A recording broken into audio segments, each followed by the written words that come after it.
Good morning, and what on earth is happening in this country concerning our politics? It is difficult to remember a time when we've been more divided.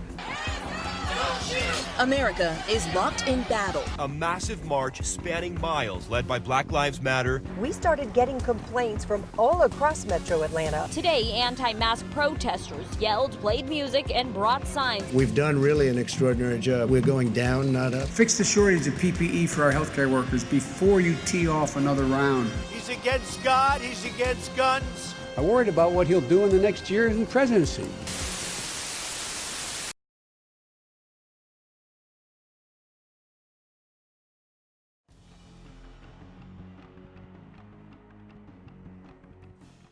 Hi, I'm Amber. In this series, we'll be discussing various reasons on why people don't vote. We hope that by the end of this, you'll have the tools and the confidence that you'll need to use your voice to vote. And if you haven't seen our first episode, make sure you go and check that out. In this day and age, I've been hearing a lot of different reasons on why our young people are so discouraged by our voting system. And so I got together with some of my friends to discuss those issues, as well as discuss misconceptions and misinformation about the voting process. So let me introduce you to them. Hi, mi amor, ¿cómo estás? My name is Curvly Velasquez, for those who don't know me. I am a queer Latinx actor, personality, writer, and I create Latinx content. My name is Director Tay Anderson. I'm on the Denver School Board. I'm 22 years old in Denver, Colorado, and honored to serve as the youngest African American ever elected to public office in our state. Welcome back to Convince Me. In 2012, 52% of American adults voted. That means that almost half of the people over the age of 18 did not cast a ballot during the last presidential election. I just think that it's a waste of my time because whoever's going to get in office is not going to be influenced based on what my goals are or what my needs are or what the public needs are. It's going to be driven by capitalism. I feel like a lot of it is like rigged or handled, or it's already set up the way it's going to go. So what more could my vote do? Why do more than 60% of the people who could vote in a midterm election choose not to? Right now he has 257 electoral votes. He needs 13 more, 270, to be elected president of the United States. Closer to 270. 270. 270. The road to 270. That's 270. The race now to 270. 270 electoral votes. Here we go. This is a Fox News election alert. Donald Trump is the president of the United States. We all remember election night 2016, as the count to 270 was the headline throughout the night. Not my president! Not my president! More than half the votes did go to Hillary Clinton. But what did that refer to? How does it relate to the three branches of the government that we just talked about? And what really is the Electoral College? The Electoral College is made up of certain individuals chosen by each of the political parties in a state. The number of electors is the same as a state's representatives, or the number of congresspeople that a state has. While the initial pool of names is decided on by the party, it's the citizens that determines which electors from a particular party vote for the president. It's a weird, seemingly contrived system, and lots of us have some common misconceptions about it. The first is that the Electoral College completely disregards the outcome of the popular vote. While after 2016, it can definitely seem like that's the case. But the Electoral College has actually conformed with the popular vote throughout almost all of our country's history. In fact, there have only been 5 times in the U.S.'s 230-year history that the Electoral College didn't align with the popular vote: 1824, 1876, 1888, 2000, and of course, 2016. On the other side of this issue, there's the misconception that the Electoral College makes voting more fair by giving less power to more populated states like California and more power to less populated states. This goes back to the issue of how many electors each state gets, considering at least 2 are guaranteed because there are 2 senators in each state. However, is it really fair that some people get more representation than others? You can decide that yourself. Amid all the controversy surrounding the Electoral College, there is a proposed plan that would render it useless in our elections. The National Popular Vote Interstate Compact is a plan that relies on participating states to pledge all of their electors to the candidate who wins the popular vote. In order to work, enough states would have to join to make up the 270 electors. So far, 15 states and DC have joined the compact, totaling 196 electors, or 73% of the necessary electors to implement the plan. As we become more empowered by our understanding of our systems, it's up to us to spread the word on its shortcomings and possible amendments. Hi, Tay. Thank you for joining us. Welcome to Convince Me. Okay, so I want to start by asking you, how did your experience growing up in the Denver school system inspire you to get involved in politics? Yeah, I was a senior in high school where we had a decision to co-locate, which we're notorious for, which means we place a middle school and a high school in the same facility. And I'm not a fan of mixing the grades like that. And so I stood up and asked in a student leadership meeting when my school was going under a co-location and said, how do we get our voices heard? And what are we doing to make sure that young people's voices are amplified? And how do we get on the school board to hit, so if you listen to our voices? And one of the school board members responded, well, you can run and win like the rest of us, very arrogantly. And so 4 years later, I replaced her on the school board. How have you been able to translate your personal values and stances into the politics that you work with? You just have to be unapologetically yourself, and especially stepping into a role where I was an activist and in the streets time after time again, making sure that I stood up for Black lives. And you had to be able to take that energy and transcend it into being an elected official. And that's what I told people on the campaign trail. You're not electing Tay, the politician. That never existed. You're electing Tay, the activist. And so those are the values that I took with me to the school board. And when people get fussy with me or they troll me or whatever, I troll them right back. I'm like, you're not going to sit here and talk to me. One, crazy, and two, I don't believe in spreading misinformation about the policies that I'm championing. And so we've done more in my first 226 days in office than other school board members have done in 8 years of being elected. And so that is a testament to trusting young people, but also young people of color, of letting them know, like, you understand what it means to be in this system. So do what you can to change it. Speaking of Colorado and its long history of white supremacy that dates back centuries, as a person of color holding office, how did you overcome and to dismantle systematic oppression? For me, it was really key about looking at the systems that have kept Black and brown children oppressed in our society. And when I look at police and schools, that's one big thing, right? We've had 5,420 citations or arrests in our schools in the last 6 years. And majority of them were from the ages of 10 to 15, predominantly Black students leading those numbers, but majority of our Black men. And those are things that I looked at and I said, we can't allow this to happen anymore. Get them out of our schools. So we took police out of our schools. When we look about symbols that we could do to be more inclusive to LGBTQIA plus youth, it was listening to them saying, I don't have any place in this building that recognizes me to be able to go into the restroom comfortably. So I said, okay, cool. We'll take down teacher restrooms and we'll make all gender restrooms so that every student has access to those restrooms. And the LGBTQIA plus community is intersectional with the Black and brown community. And sometimes we as people of color forget that. That's not acceptable. And so I've been trying to find intersectional issues that we can target that are saying, let's fight for these together, because we're able to go in and take two issues out with one resolution or with one policy change. Instead of having to do one policy change, another policy change, we can get them all in one and change them all at once. That actually makes me want to ask you a question about a comment in your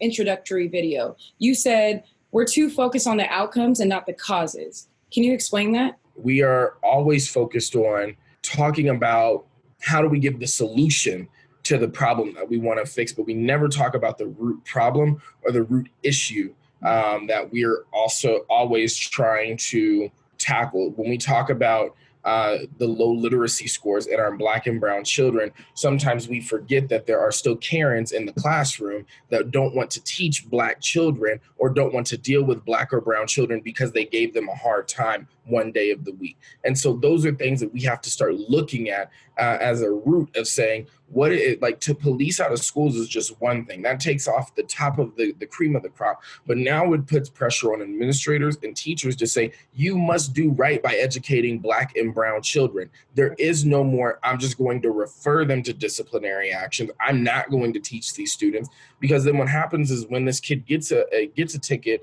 and then let's say that their life takes a whole different spiral, it could have been changed if we would have had different training from one teacher to know how to deal with that student. And now this student's an entirely different trajectory. And it was really one incident, one teacher, or one incident in just general that changed their trajectory and changed their life. And I believe everybody is able to make mistakes. And I don't believe that we should be punishing people and not giving them second chances. And so we got to really dig deep of saying, what is that root issue that we consistently fail to ignore? It's good to chop the tree down, but if we're not going to dig the dead tree up from the ground, then that tree is always going to be dead and it's not going to grow.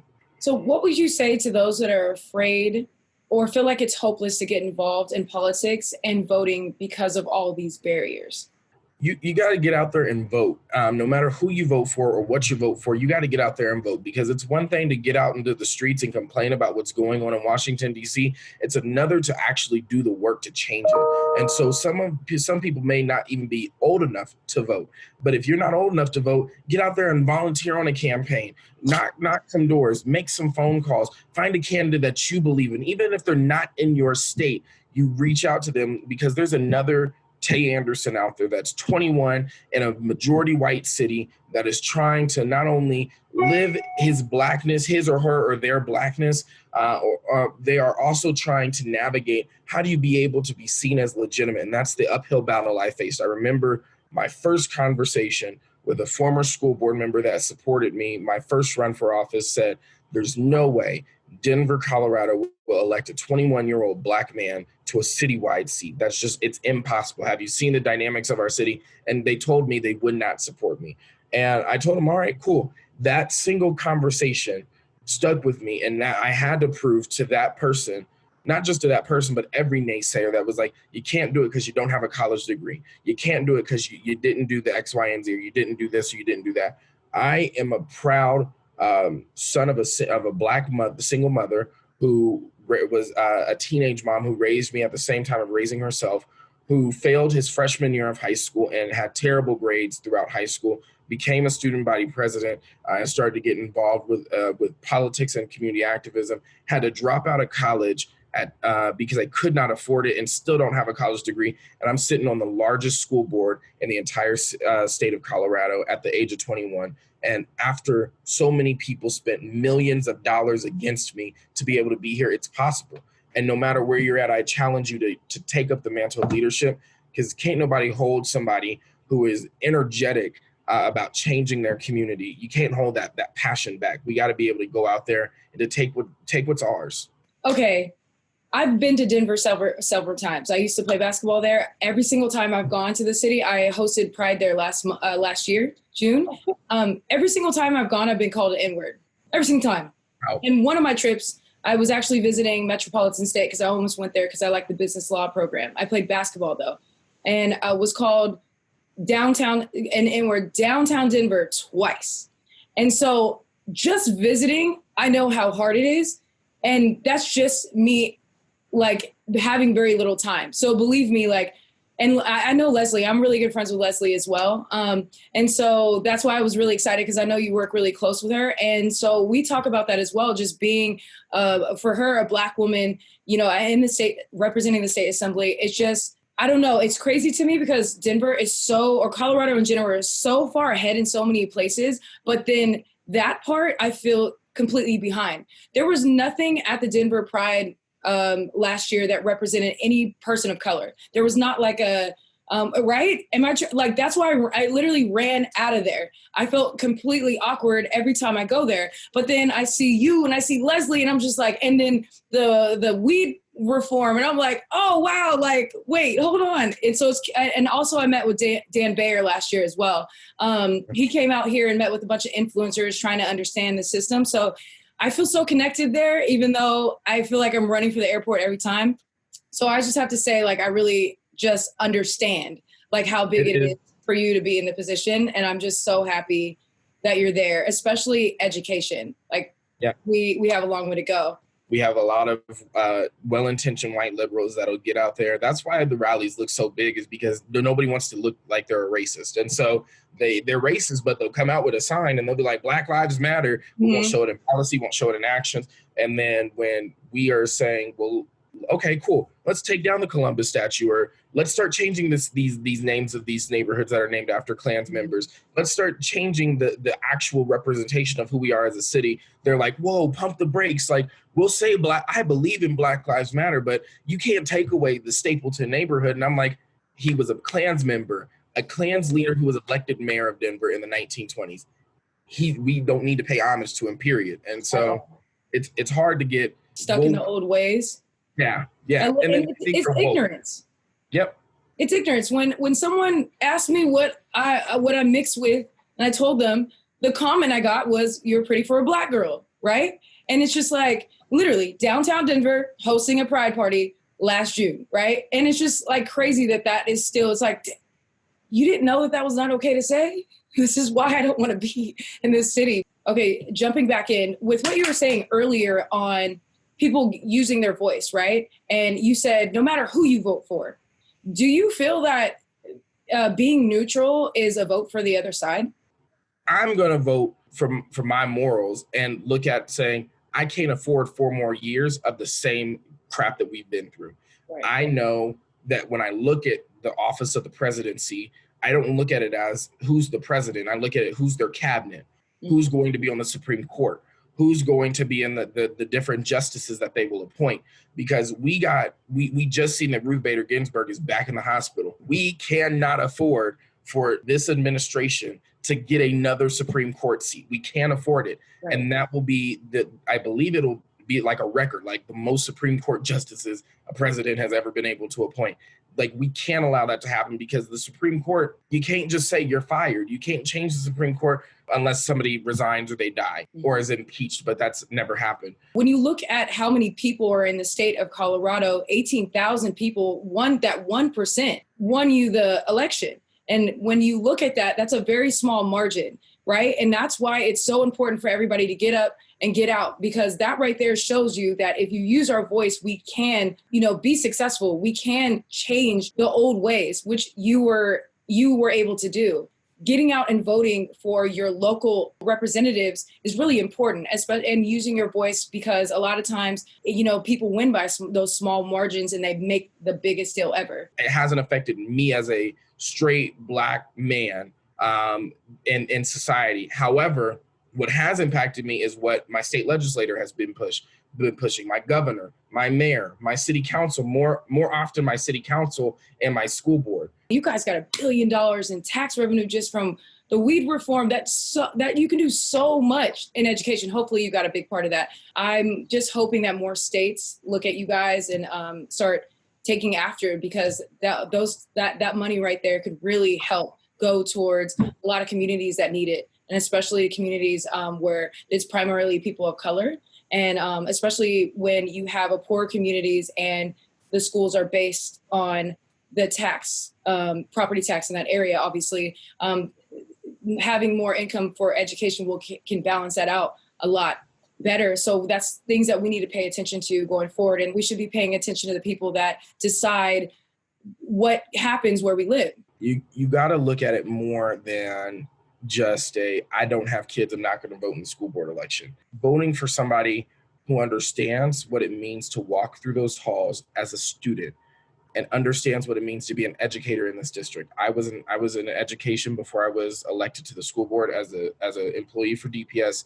And those two things really helped push a message to especially old voters that were like, I don't know if we could trust this 21-year-old. They probably don't trust me now because I've been pushing for radical change. But before, it was really send me to the school board with lived experience. And that's something that I think that we have to push in. Don't promise high things that, like, I'm going to fix the cure for cancer if you elect me to school board. Like, that's unrealistic. It's like student council elections. We always had that one person in student council that ran off of like stupid crap. Like, I'm gonna get Drake to school. Like, we know that wasn't gonna happen. And then we often get caught up with that attention, but we also often ignore the candidate that's like, you know what, getting Drake to school is fun, but how about we fix the lead water issue in our school? How about we make sure that we have actual clean restrooms? How about we actually make sure that we are having a system where students are being listened to? And sometimes those candidates get ignored because they don't say what's popular.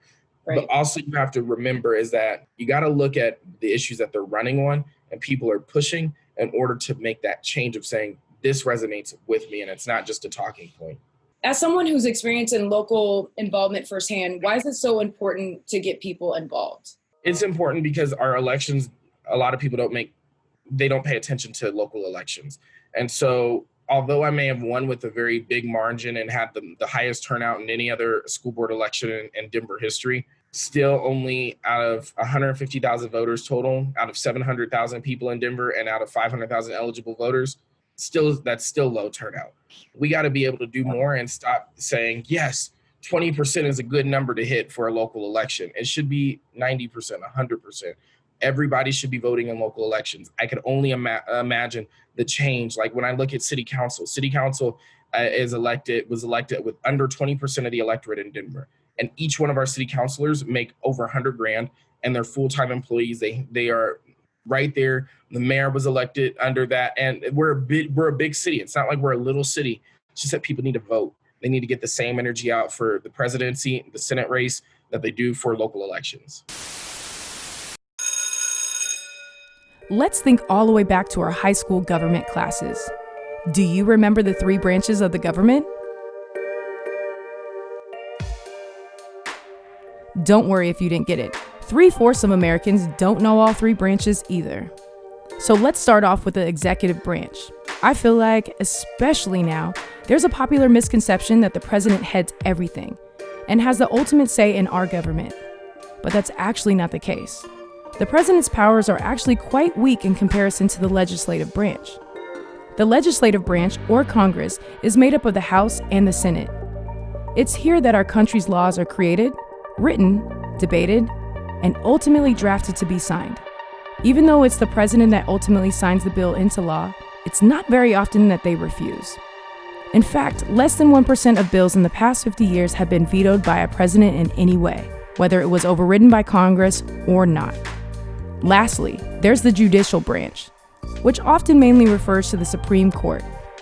This branch, made up of justices appointed by various presidents over the years, is arguably one of the most powerful branches.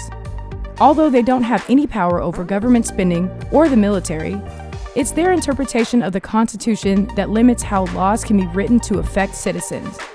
Their best-known rulings often involve human rights, like marriage equality and civil rights. Oh, we have a special interview right now. Thank you so much to Curly. You encourage people by just telling stories, right? Which is so important. But tell me how else that you've used your platform as an influencer to like motivate or teach people, especially to get involved with politics. I think I'm mostly excited to pass the megaphone is what I usually say. It's interesting because things that I've been saying for a long time are now kind of popular to say. Like I've been saying hashtag use your fucking platform for years. I believe that as small as it can be, if you do some good in the world, in your own space, in your own bubble, it somehow can ripple. I remember I went to like community college for like a hot semester, and the professor was like going in on like Muslims, and he's like, Muslims this and da-da-da, and everybody in the class was just like kind of agreeing with him, like, yeah, you're. And I literally was the only person in that room that was like, you don't know what you're talking about. You are generalizing an entire population of people. Like, how can you truly be out here, a professor, saying all this stuff? We need to do the work and we need to educate ourselves. We're so stuck on past things or stigmas that we don't take the time to educate ourselves on other cultures or understand the pain that other communities are facing, even though and realizing our privileges, right? I agree. The fact that we can wake up and be happy, wake up and think about what Starbucks drink we want to drink, instead of thinking about waking up and trying to survive. And I think that's the difference here. And that's what we need to understand and go educate ourselves, just realize that we, like I said, have more in common, get together and start strategizing on how we're going to make this world, especially our country, better for us. Yeah, I agree. And education, to be honest, doesn't always look like a book, a documentary, an article. It comes in different ways. For me, it comes through experience and conversations, right?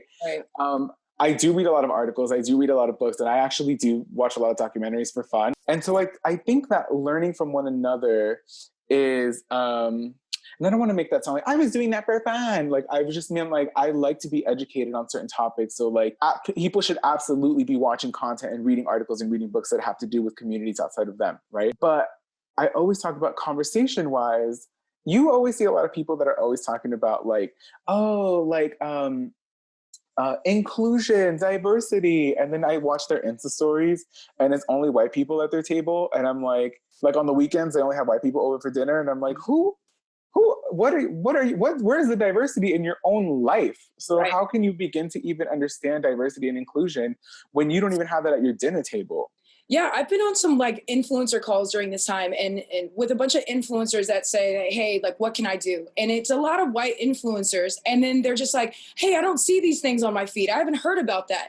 But just like I have to remind them that you, like just what you said, you need to change your feed. You need to change who you're friends with. That's up to you. You need to do the work, right? But that also goes for our politicians and the fact that they are so far removed from the pain in our communities that they have no acknowledgement of that pain and no understanding. And so therefore nothing's happening. So I think that's kind of why our voices matter so much during this time and why we have to, hold these people accountable, our friends, influencers, people around us and say, you need to change your surroundings because you're unaware of what people are going through.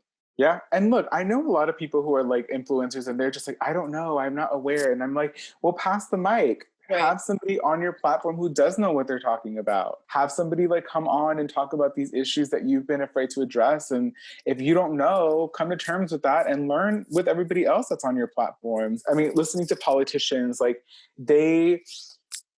I think there will, for me, I always go back to like the barriers within language, right? Like even with people who are speaking English, like I know how I speak English and how I talk, versus when I talk to my scholar friends that are like more verbose. I learned that word from them. I don't know what the fuck they're talking about when they're like this thing and this and like local politics and all these different things and vote here and do this and the percentages are here. I'm like, what? And that's what I consider myself like an intelligent person, But even I get confused. So I'm like, imagine if I'm out here like not really understanding what they're talking about, what other people must be going through, and how that can make you be like, I don't know, I don't care. Like how can we get to a space where we are communicating in a language and with words that we can actually understand? So like if money's being funneled out of certain communities, how can you just say like, they're taking your money from your community versus like all the other like super fancy words that politicians will use to be like, the money is going here, What I do love is that we are seeing young people, like young Black and brown people, Asian folk, like younger kids coming forward and using that language, like learning that language and those words, and then breaking it down for us, people who might be a little bit older, people from different backgrounds, social backgrounds, education backgrounds. And hopefully we can, and kind of translating it so that we could understand, so that we can get upset and be like, I had no idea that like all these people owned the stock market, and I'm out here trying to pay my phone bill, my light bill, and get the extra large because, I got to get the small fries. You know what I mean? Like, not only do we need to, like, we don't need the mic for a second. We need to not only be at the table, we need to, also plan what's for dinner, talk about where, like, that's what we need. So I think us holding politicians accountable, we also need to hold ourselves accountable as far as like doing the work, educating ourselves and realizing how important it is for those positions and the fact that we are the ones that get them there, right? Yeah. So if we start paying attention to local politics and saying that, hey, if this person that in the city, the city representative whether it's district attorney or a state assembly member or board of education, those people decide what happens in the area that we live. They're the ones making decisions for us. And so that's why it's really important for us to be knowledgeable about that and say that, oh, this is on us. That person is there because of us. And if we want that to change, that's on us. And we need to find a person that represents our ideals and support them. Look, maybe Elmo needs to explain to me how my vote can actually make some change. You know what I mean? Like maybe visuals, maybe it's like more conversations, more content. When you talk about this system, as far as how this government works, like it clearly, as we all know, historically was not built for brown and black people. Right. Like it truly wasn't. And so it's like, but if we can somehow as communities join together and like, let's throw Asian people in with us too, because, you know, they also were in internment camps in this country, and they also were put through the ringer when they were building the railroads of this country as well. So it's like, come on, like get in, let's chat, let's talk about this. And how do we hack the system? I know that a lot of black and brown people believe that this system does not work, and you're right, and this system does not work for us. But until we actually go out there and get motivated to vote, do some actual work, we can start to hack the system, right? So hay que salir, hay que votar, go out there, go do the thing, go, and we just vote. And that's the end of episode 2. I hope that you guys are feeling inspired, because inspired people get involved. And we really want you guys to find out how to use your voice to understand the government and how it fits into political power. So I hope to see you guys for the next episode, where we help you find your political voice, as well as teaching you about the history of our biggest political parties. So we'll see you on the next episode of Convince Me.